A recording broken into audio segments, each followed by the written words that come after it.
opportunity, Point Milani. It's not just like some other piece of land. It's actually quite a gem.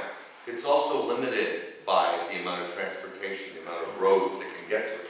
So we have to be mindful of that. We don't want to put 600 units of people that are all going to take that last exit before the bridge. That doesn't strike me as very much sense. So we have to take our time.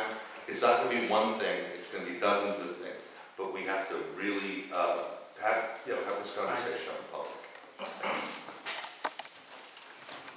So in Oakland, they have, I think the government gave them the Army base. In Alameda, there's Navy base. In Concord, there's Army base. They're all being developed, but they are being developed in a smart way. There's no reason we cannot do the same with Point Milani. What we need to do is really simple. We can't develop the whole area, but we can do it section by section and then really be smart about it. It's really what I look at as an opportunity. We can't just ignore it and say, let's leave it alone. Let's just build a park there. Yes, I love park. I take my two sons to park almost twice a week.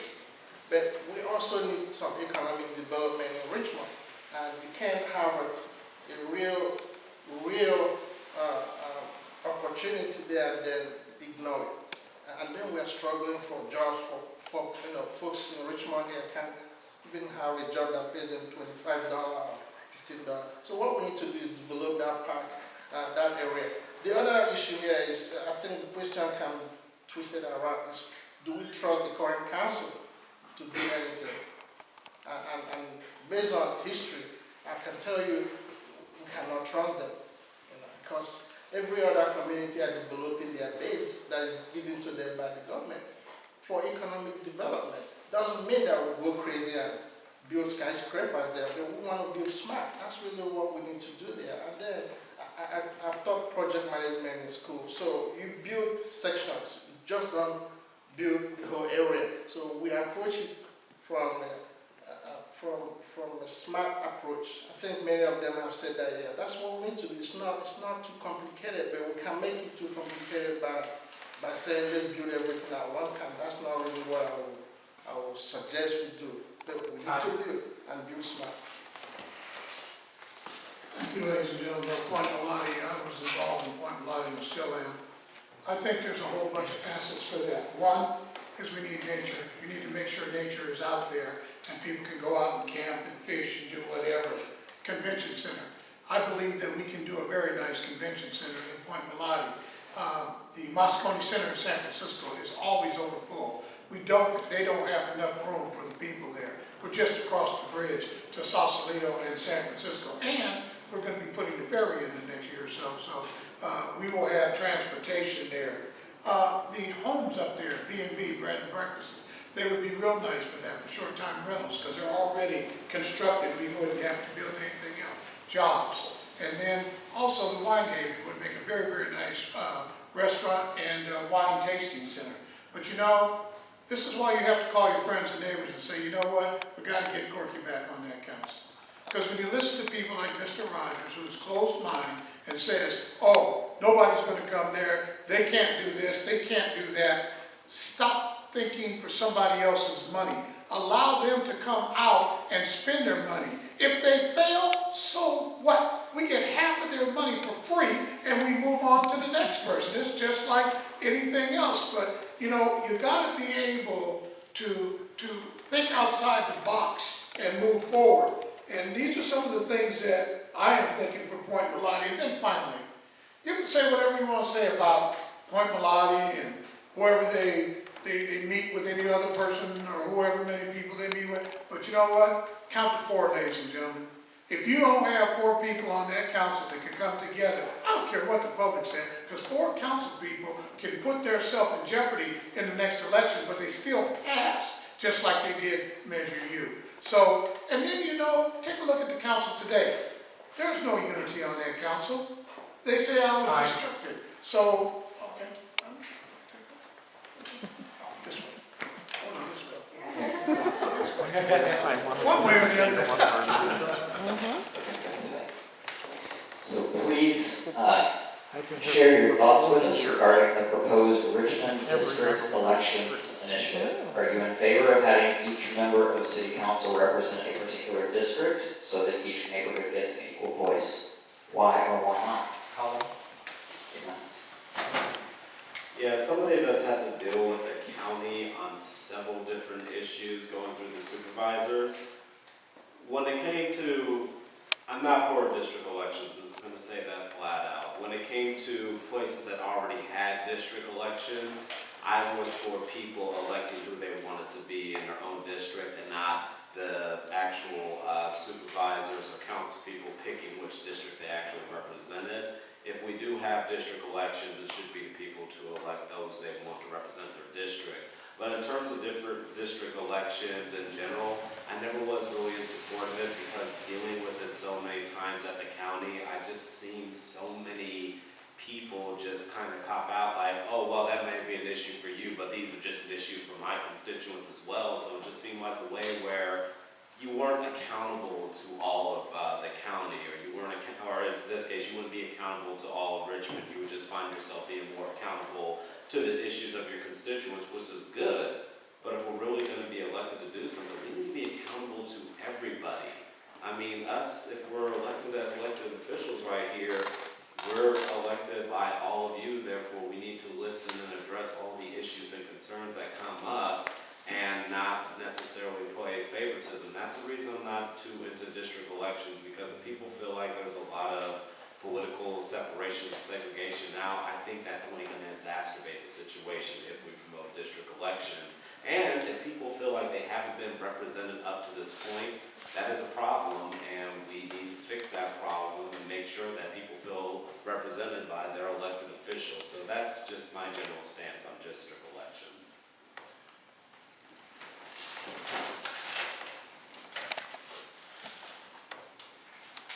So, one of the only 6-to-1 votes that I was on the losing side of since being on the council was when I suggested that the council study, not implement, just study district elections. And I got beat up pretty bad on it. That was in 2015, early 2015. In the time since then, I actually am more, at that point I was a little iffy on it. At this point I'm probably more in favor of thinking we really need to be looking at district elections. And the reason I say so, and I'm not going to be able to really explain it in a minute and a half, but our political system in Richmond is one that, and this may not help you politically, but I'm just going to be blunt, is one that advantages people with high name recognition, and it advantages people who go through certain gatekeepers. So whether that's the RPA and their affiliated organizations, or Chevron and their affiliated organizations, you get those gatekeepers, you kiss the ring, and then you can run and you can be successful. That's how it works in Richmond, unless you already have name recognition. Now, I'm up here because of tragedy. Gary Bell passed away in 2013, and I got appointed to his seat. I was able to build my own name recognition through that measure, but it's been a long time since the city of Richmond has elected a first-time candidate who did not go through one of those gatekeepers. So I think we need to be looking at it, because I don't know how else you change up the chessboard. I don't know how else you change the chessboard to make sure that average candidates, I think some of the folks up here are great, and I would, and could probably do a great job, but I know the political system in Richmond enough well enough to know that they're going on uphill battles. So I think district elections desperately need to be at least considered, and if not district elections, we need to figure out something else to change the system so that average candidates who want to just make an impact can have their voice heard.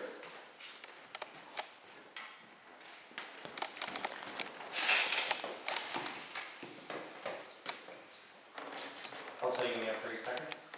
So just a small fact check, that measure didn't go down 6-to-1, it went down 6-0 because JL actually abstained on his own motion.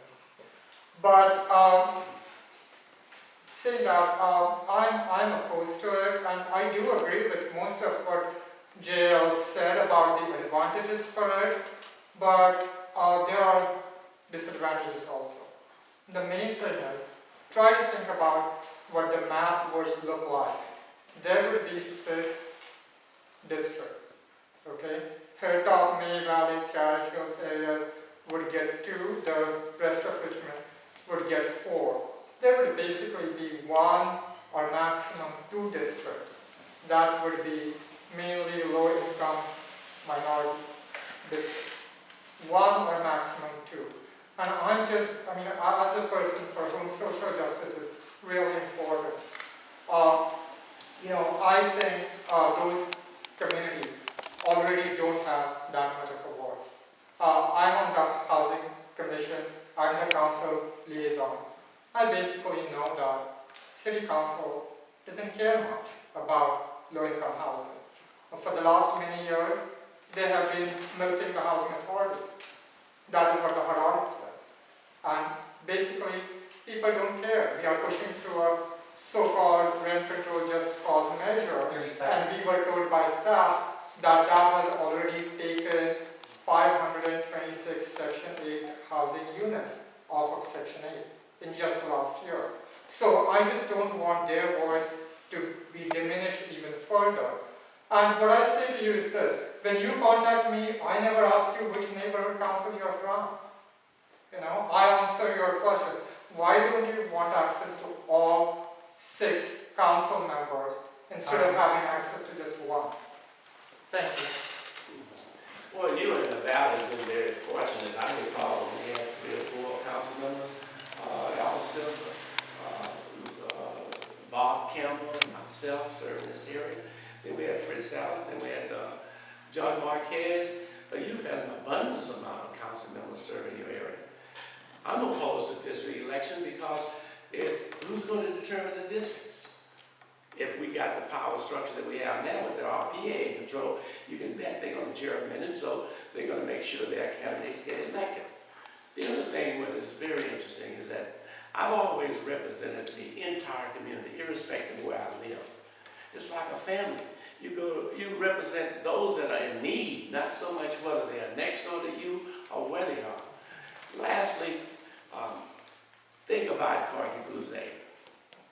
If he has a district and he is the representative of that district and RPA is in control, his clientele gets 0. And that's how you do it. When you have an individual on the council that you don't particularly care for, his people get nothing. It's split up among the groups in power. The same thing the supervisor. John Joy, whether he represents us well or not, is at the low end of the totem pole because the 3 people in East County, and sometimes the 4th person in East County, collectively shut Richmond out. We've had many fights about getting programs and projects in Richmond.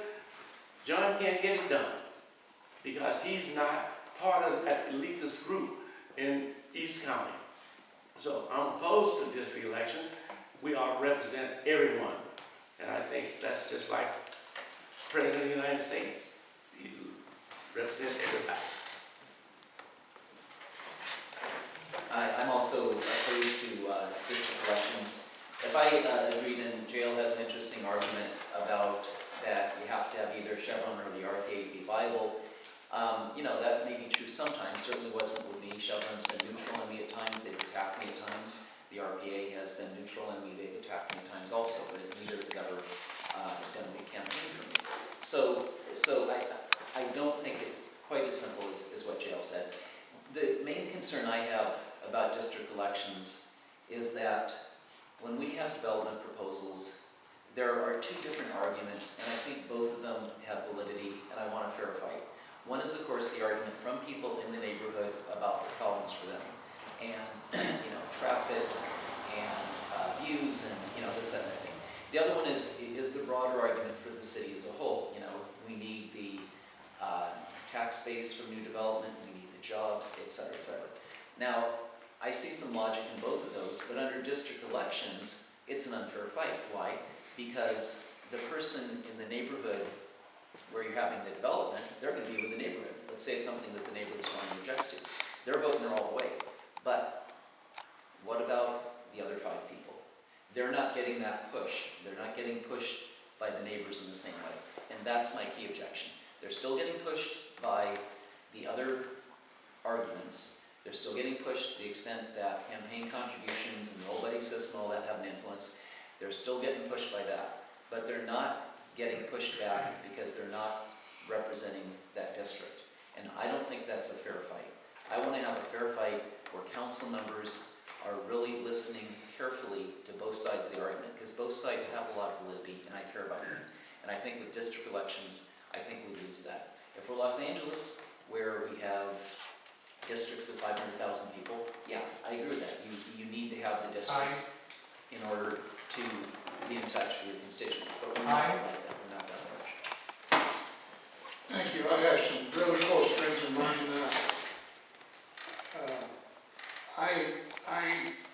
District elections is just not the way that I see, and I don't want to go back over the same things that Councilmember Bates and former Councilperson Rogers talked about. Charles and Dean and I are very close, and we part of this kind of thing. And I just want to do like I always do. It says Corky supports and represents the entire community. The gay community, the Hispanic community, the white community, the black community. I don't need a district for me to know who I represent. I represent everybody. And I know this is very close to some friends of mine, but every time I've ever seen anything come up on district elections from the beginning of time, and me being in Richmond, it failed. North Richmond doesn't have anything. They wanted to make it a part of Richmond, and it failed. And so I think that there was a statement here made that is so awfully true. Please start thinking about that. If I had to fight the RPA in my district, I wouldn't get a vote. And they would make sure that I did, because their district and their friends would go the other way. If I wanted to get something in the Iron Triangle with people that look like me that are shooting at each other, the statement would be, don't worry about it. As long as they don't come up here and kill nobody, we don't care. You know, and I've heard that. And so basically, I just want to represent everybody. And in district elections, I represent the seniors, which is my number one thing, and everybody. So I just want to, whatever they said, exactly the same thing, just didn't want to repeat it. Thank you. So I think I need to be very transparent in what I'm about to say. So when I ran for mayor in 2014, many folks asked me if I was elected mayor, if I would look into a district election in Richmond.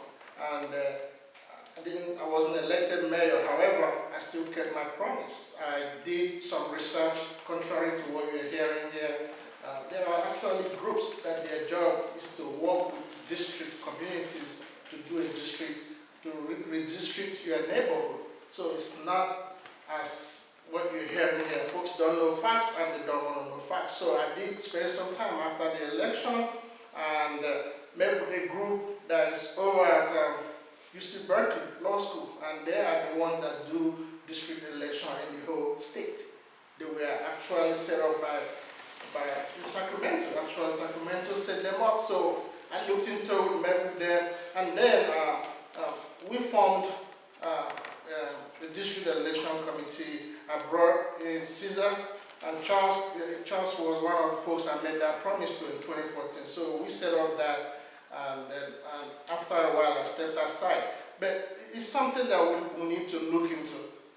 There's no doubt about that. There are folks in Richmond that feel that they are not being represented right. So we have to look into that. And then I'm hearing some of the RPA folks making what I would call relevant argument. In 2004, when RPA came into power, they came into power based on their promise of a district election. And then when they came in, they had permanent amnesia or something about what they promised people. You can't keep promising people stuff and don't deliver. And at some point, it makes us think that, we're fools, but we're not fools. We remember those things. So we have to hold our elected officials accountable. So that's all I can say about that.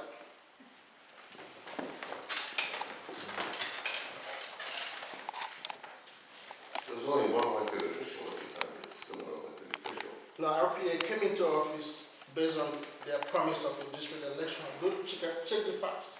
But there's just one candidate that's, okay, well, anyway. If you want to make the issue. They elected Gail. No, you fact checked what the person just said, I haven't said anything yet. All right, There is just one you're person. losing time, so it's your time. I understand. I'm not in favor of district elections. Let me tell you a story. You know, I was at a kind of a meet and greet with a particular community. The first question was, why should we care about what happens in the rest of Richmond? This was an outlying community, and it was one that was fairly prosperous. And the first thing that we got, I was a little bit shocked, was, why should we care about what happens out there?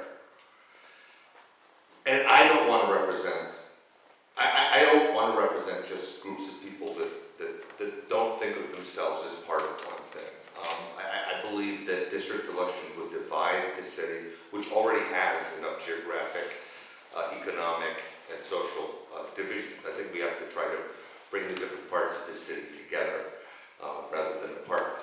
Also, whereas people imagine their neighborhoods having a voice, let's keep in mind the way the districts would work, it would have to be putting many neighborhoods together. I mean, the way the districts would be drawn is likely, it's not going to be the May Valley district.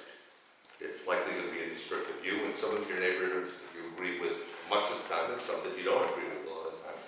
And I think it takes away from the fact that we're all, the goal we should have as a city is to have a city that runs well. Everybody has their goals, and whenever someone says, we need more housing, we need this, we need that, the answer, we need safer streets. The answer to all of that is a better run city. And that's something we can all do when we try to do it together.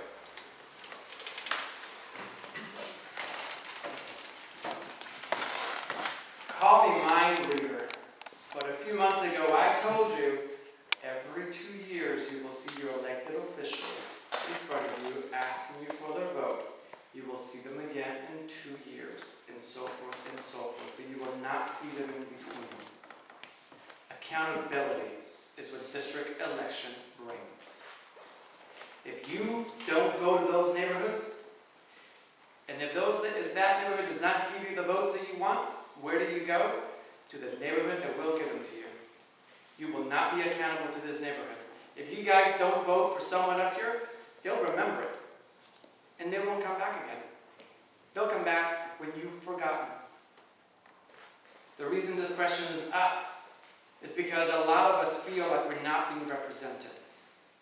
Now let's look at the county. John Joya was the only person that voted against the jail expansion. West County is weak in votes. If we would have not had 5 supervisors, they would have all come from the east, and we would have had a brand new shiny jail. We had a voice in Richmond, and it was loud, and John Joya almost voted for that jail. Because we have districts, that's why he voted against it. Now, back to accountability, we would have had an independent citizens commission, similar to how the state of California is drawn. The lines are drawn by the people, for the people. You decide how they're going to be. The rules that we would have established would have been each district has to have equal population. Now, in regards to equal population, the Iron Triangle has about 2,000 or so people. Less than 400 showed up to vote. The last election was won by a section of the city, not everybody else. Thank you. So I don't want to do too much editorializing, but the fact that somebody would look one of our Latin brothers and sisters in the face and say, nobody's in our neighborhood shooting people, so we don't care. Or, why should we care what happens to the rest of Richmond? That's horrifying. That's true. That is horrifying. It shouldn't matter where you live or what color your skin is. That's right. If people are dying, we all care. So I hope you vote that way.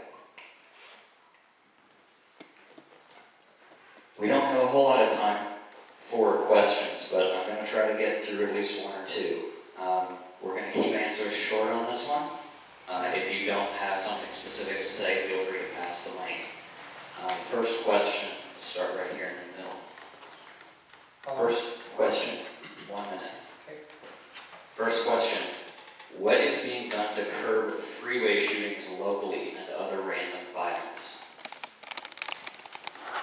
But I think we've seen a spike lately. We've seen many folks getting shot through our freeway system, and in fact, someone got shot today, this morning, over my Hilltop exit. So it's a big problem. It's a huge problem, and one of the things we have to look at is to create an interstate hotline whereby we know what's going on, and then in the whole interstate area.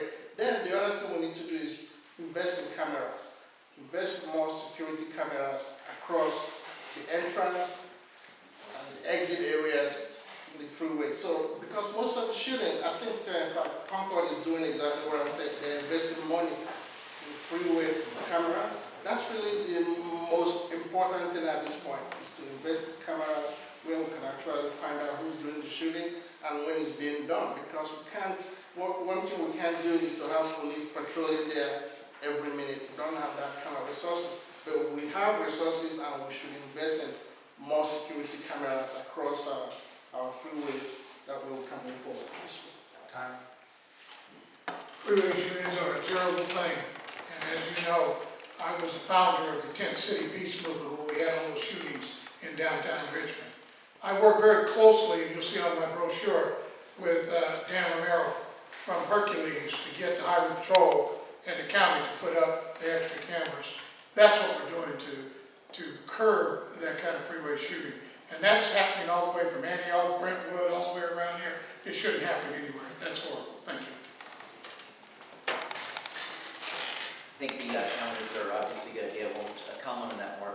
But remember, people don't just live on the freeways and start doing crime there. People come from neighborhoods.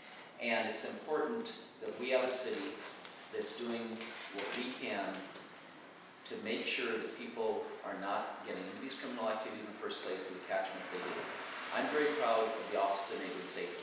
I was one of the first voices for that. I helped get the funding for it. It's gotten, at this point, a lot of grant money, and it's people going out and tapping other people on the shoulder and trying to get them into better options. I'm proud of the fact that over the years we have hired more and better police. And I want to go back to the Measure U debate, because police and ONS are two areas where if you have a serious budget crisis, and if you got to save some real money, remember public safety is 70% of our budget.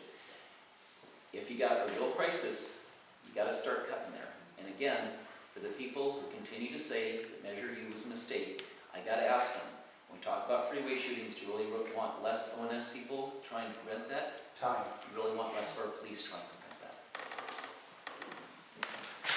Well, I think that we're doing what we best can do, and that is work with the other agencies, the state of California, CHP, and trying to get funds to at least eradicate, at least catch some of these individuals. It's interesting how the American Civil Liberties Union don't care for cameras.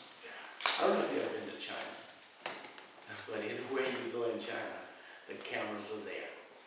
And I know it may be an intrusion on some people's rights and privileges and everything, but it is also a safety device. It is something that I think that we ought to be looking at in a city, where when we have businesses come in, businesses ought to be forced to put cameras in for their own protection, for security, and so forth. It's amazing how many people are apprehended by just a camera here or there, and no one knows it's there. Okay, so the reason why this freeway shooting has become a problem is because part of how we got the crime in our city down in the last many years is by evicting a lot of problem people from our housing developments. So now the networks that earlier existed and were localized to our city, they have become decentralized now. Some of them are in Vallejo, some of them are in Antioch, and that is why some of the crime is happening on the freeways. So what do we need to do? Well, we are working with a lot of other local agencies so that we can disrupt these networks that have become decentralized.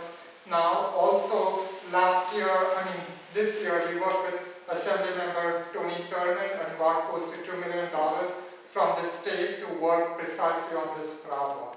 So we hope to make great headway. Thank you.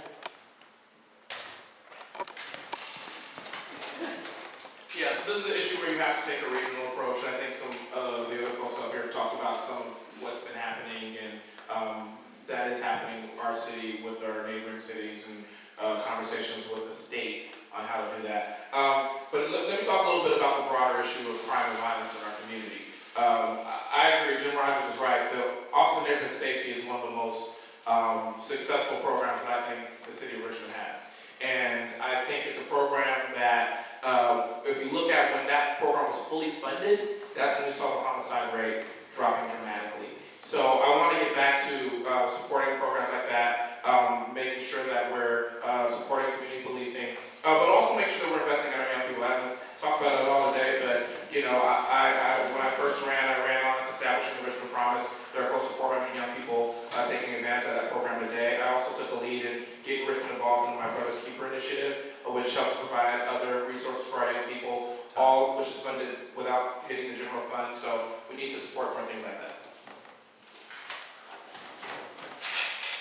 Yeah, when I'm thinking about crime and violence and everything, I'm thinking about it as more of a symptom of an overall issue of lack of opportunities. So, you know, community members actually need to feel like that they're being invested into. I've, had people a long time ago tell me that they were selling weed on the streets because they couldn't get a good paying job, and this is only temporary until they can figure something out. So we need to start investing in comprehensive affordable housing for Richmond, jobs that actually pay a living wage. And as JL touched on, investing in the young people too, with having more different programs and services for our youth. Just like me, from when I was a kid, 13 years old, I actually had a place to go. I came here for a couple of years and it gave me something to do, got to meet more peers. We just got to invest more in our community and make sure that they have the resources they need so they can feel like they're thriving in the city. So for the freeways, the Richmond Police Department doesn't have jurisdiction over it, but what has been working in other cities are cameras. They saw that as soon as they started putting cameras in Concord or Creek, other areas, people started moving away from there because their plates are being read and they don't want to get caught. The reason the shootings are going onto the freeways is because a lot of the cities, like ours, happen to have some cameras throughout the area. So if people don't want to get caught, they're going to go on the freeway. They've already been followed from the street, and this is because I've been talking to some police officers. They say that they go out on the street, they follow the person, and they shoot them on the freeway where there are no cameras. So we have to make sure that we put some cameras there to avoid that. But before that, we have to deal with the actual issue, the actual problem. Why are they shooting each other? We have to make sure we provide services. We figure out why they're doing it. We go in and attack it that way. Is it better jobs? Better education? Time. No, obviously the solution to this kind of violence that we see on our streets and now on our freeways is a much more holistic one. I often like to say that a librarian probably stops more crime in his or her career than a police officer does. But of course, when issues like this happen, like the rational freeway shootings, we do have to, as a city, be able to go beyond our boundaries and in a sense, be able to convene our neighboring cities and subject experts and data experts all around to find the best solutions.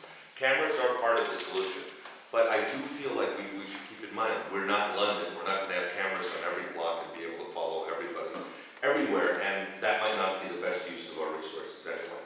The kind of community policing we're doing right now, and programs like the Office of Neighborhood Safety, are wonderful programs that they are the true meaning of human intelligence. It's half social work and half actual intelligence. They know who's going to shoot each other before they do so. All right, thank you.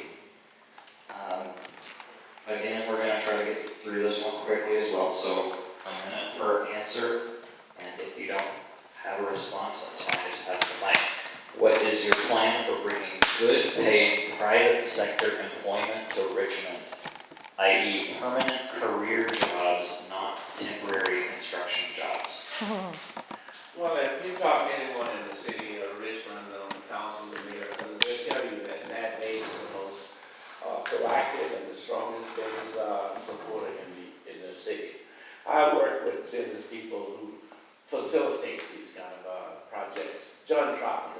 example.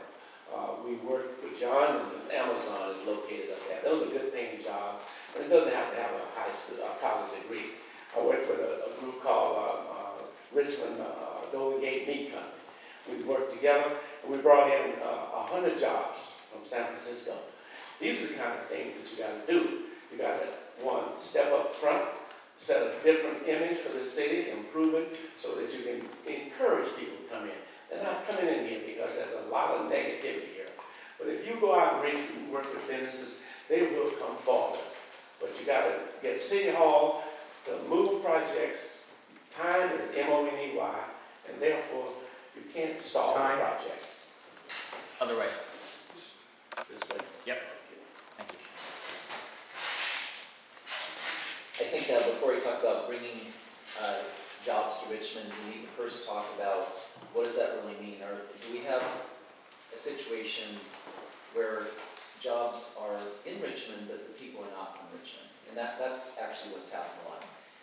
I was the one who brought to the council the first source policy that businesses contracting with the city need to get first shot at jobs to Richmond residents. I was also the first one that brought in the idea that when we have the leverage, which we don't always, but when we have the leverage, that we should be talking about preferential hiring policies with specific numbers, not goals, specific numbers from businesses that want to come into Richmond. Now, when I first brought that up, people said it was crazy. They said it was illegal, et cetera, et cetera. It wasn't crazy, it wasn't illegal, and it's now part of our discussion. It's something we think about. Again, we can't do it in every single project. In terms of bringing the businesses in, I appreciate the comments my colleagues are making, and Time. thank you. No, I'm going to disagree with you on construction jobs. They're probably one of the highest paying jobs there. Once you're in the union, you don't stop working. You continuously go from job to job. I am backed by the unions, and I believe in union jobs. But far and above that, as your council person, I raised $200,000 for the Richmond Youth Build program in the city of Richmond, so that they were trained. When they leave out there, they're trained and ready to go. We got a new forklift training class, so you get a forklift job, you'll be there forever. And also Councilmember Bates and myself worked with the Chevron project to make sure that we have money for young people that need to go to work. And then you got to be able to be receptive at City Hall. A business coming into the city has to know that the city government worked with them. They're upset about where our council is acting, so they tend to stand back before they come into Richmond. Thank you.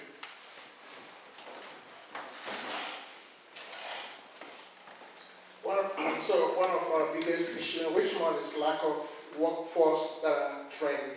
So how do we deal with that? We have to start training our workforce to meet the demands of those businesses coming in here. So how do we do that? Let's invest in our youth. So I've said this many times. We need to build a technical high school in Richmond that will begin to teach our young folks how to build apps, build computer, even the construction. There's 21st century construction that are huge careers. Some of them are getting paid $50 an hour. So these jobs are paying good money.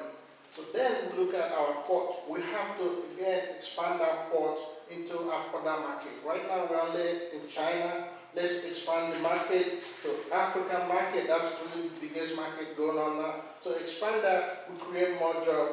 Longshoreman jobs, these are high-paying career jobs that we can create. Our downtown needs to be developed. That's what we need to do, develop downtown and create more jobs. I agree with Richie about developing downtown. That's something that's long overdue. And let's be honest, it's not that businesses are not avoiding Richmond because somebody is not answering their phone calls or somebody is deleting their voicemails. Richmond, businesses are not coming to Richmond because it's not set up to be the kind of place that builds wealth in which a business can thrive. Now, I've heard a lot of talk about the kind of businesses that are going to be warehouses on the outskirts. There's room for that. That will supply many jobs. But I'm more interested in businesses that build wealth within the community that can be used by the community, that spends money in the community. So I'm interested in fostering good entrepreneurial small businesses, and rather than just having businesses that come in and extract the wealth from us and send them somewhere else. Amazon is fine, but we can't just do it all on Amazon. For one, and we can't just do it on the port and Time. industrial. Think about the Time. potholes. Before we attract any businesses, we have to change the perception of our city. People are afraid to come in and invest in our people. That is why we have a difficult time selling that mall. That is why we're having a difficult time getting anyone to take a look again, how to go pursue some developers and investors. One of them said they will not come to Richmond, they will not stop in Richmond, they will not invest in Richmond, they will do nothing with Richmond. I was able to convince them. We met in Richmond, and they will now be investing. So you need the right leadership to go pursue these opportunities. And we have to work together to change the perception of our city so they feel that their investment is going to be worth it. And their investment will be an investment in our community because we will have jobs. We will have the revenue that's needed to pave the roads, to get the lights, to pay for the police officers and the firemen, etc., etc. We need to start with the perception, turning it around, welcoming people in.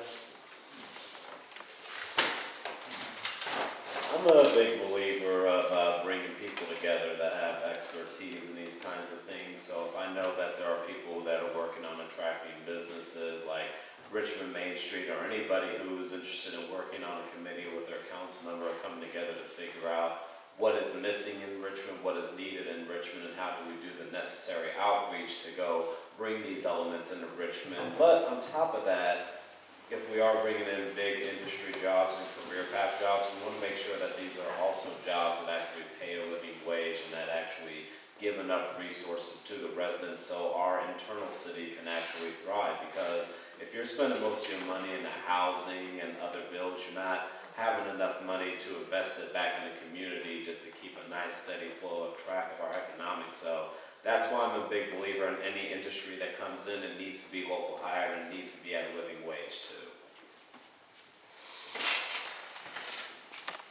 So this is a big issue and hard to talk about in 1 minute, but I want to ditto a lot of what a lot of my colleagues said up here because a lot of it is good and there are some huge opportunities in front of us. But I really want to focus on, and this is in the question, I think it was right that this is in the question, careers. Because at the end of the day, that's what sort of sets you up in the long term. You know, a job could be here for a little bit, a career is going to help you sustain your family.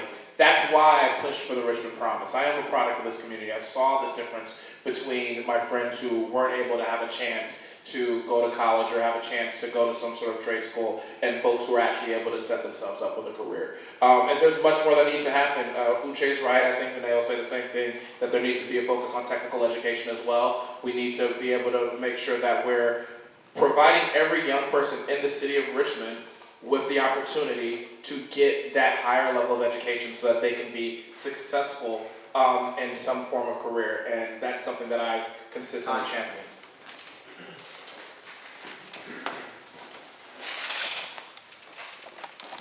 Yeah, so when Mayor Burke had his branding study, one problem that businesses pointed out was unpredictable city council. Okay? So we gotta have people on the council who are proactive about recruiting businesses to come here. They can identify parcels, figure out which kind of industries would be most suitable and actively recruit them. What we need to do is, make sure that the DPSC cleans up the Zeneca side, because that is the thing that is going to launch development on the south side in downtown, so that we can get the same kind of mixed use, mixed income development that is now planned for Hilltop. We also need college education, Richmond Promise, as well as job training. And I have worked with the building trades and with city adult literacy programs to track more of our people into the building trades. Thank you. All right, I'm going to ask you to hang on for the mic, Mr. Complaint. We're going to move into our closing statements now. As we said, we're going to keep them short, so 1 minute apiece, but I want to ask you all, first of all, we have a request that each of you mention how you earn your living day to day. So if you could make sure to mention that in your closing statement. Also, we have a few more really good questions that have been asked by the audience. I'd like to do the same thing this year that I did last time. I will email each of you the questions that we didn't have a chance to go over, and any candidates who respond to me, I will pass those answers along to the community via our email list. So if that's acceptable to everybody, I hope you will be open to that. Mr. McClay, your closing statement. I'm an attorney. Right now, I devote myself full-time to city council. In the past, I've been a software engineer and also an English teacher. When you think about whom to elect for council, the number one job is to oversee a $148 million budget. And I have the qualification and the record of delivering a structurally balanced budget. And that is why the East Bay Times gave me a glowing endorsement. And that is why Matt Bates has endorsed me. You can depend on me to really make a thorough study of the issues, make an independent call. And that is why the California Democratic Party and the Contra Costa Democratic Party have endorsed me. That is why Mayor Brad has said more than once that I'm the smartest person on council. And on that slightly embarrassing note, I'll stop, but I do humbly request your vote. Thank you. Thank you, thank you for the opportunity to serve you for the last 35 years as mayor and also your councilman. I'm a retired Alameda County probation officer for some 35 years in Alameda County. Working first with the juveniles and then moving up to the adult division. I won't go into a lot of comments about my work and everything. I've been going to a lot of funerals today. I lost a good friend, Frank P.O., just a few days ago. And I'm reminded when you go to funerals, one of the things that they say, let my work speak for me. And I leave that with you in terms of my contribution to this city, the contribution that you do, the housing that we've been able to bring in, the jobs that we've been able to bring in. Let my work for 35 years speak for you. And if you think that's sufficient to vote for me, fine. If not, I have no problem. I appreciate again everybody being here and staying here. I have a broad experience as a county supervisor, business owner, currently doing financial planning part-time, sometimes dealing with having 3 kids around. My wife is in a PhD program, so I'm kind of like, Mr. House, that's a lot of time. In terms of my background, I think I have the financial expertise to look at bad, unfair deals. Eminent domain costs the city hundreds of thousands of dollars, never saved a home from foreclosure. The current proposal in Measure M is giving the tax to Richmond homeowners. People come in from out of town, pay nothing. Businesses from out of town use our services, nothing. Big businesses that almost never turn over their property, they pay nothing. So I have the financial background to be able to look at proposals, figure out which are the good ones, which are the bad ones. I was proud to have helped on the negotiations in the Chevron project. We got $90 million in the Great Environmental Bill. Thank you, ladies and gentlemen, and I am Corky Boutte, as you know. I own an automotive repair shop, and I also do wholesale buying. The things that I have for this community is I'm your watchdog. You see me here, I took it in the face when I told you the budget was bad. I took it in the face, I told you what Measure U was going to do. And they were saying that because I brought this information to you, I was disruptive on the council. I made it a point not to show up to that council for 2 years, work behind the scenes, and you see what the council's doing right now. They can't get along. But you know what? With me, you have a voice. With me, you have some eyes. With me, I'm going to tell you what's going on. So do me a favor. Call your friends and neighbors and say, hey, you know what? I think we need Corky back on that council. I would give you one of my orange signs, but the RPA, every time we put one up, they take it back down. I'm sure you've seen it here. They've taken over 100 signs of mine down. I don't know why. Time. No.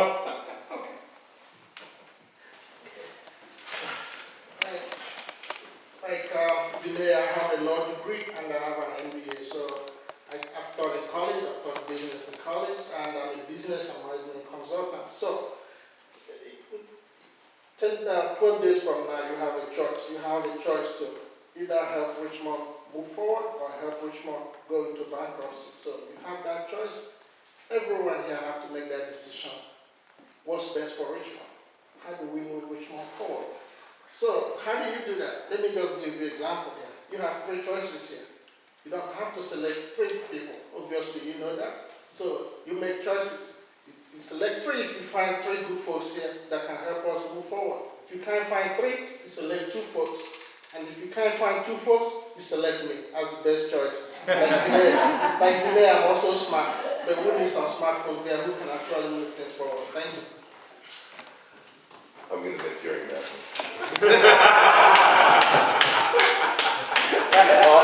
Don't miss it. Well, I've been many things in my life. I started out working at a convenience store with my parents. Yes, I'm Korean. But I've also worked as a cafe barista. I've worked in book publishing, magazine publishing. I've been assistance analyst for United Healthcare. I've worked in nonprofit for many years. And I currently work for a public agency. I'm a public servant. I work for MCE.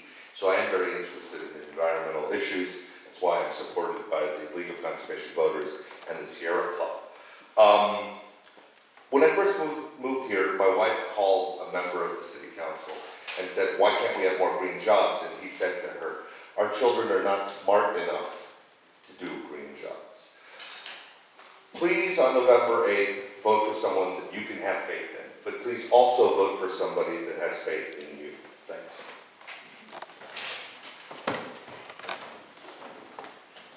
All right, so again, my name is Cesar Cepeda, and around my community, I am known as the guy that gets things done. The park took 17 years, we got it done. No lighting, we put it up, we got it done. Sidewalks really important for people that are not able to walk very well.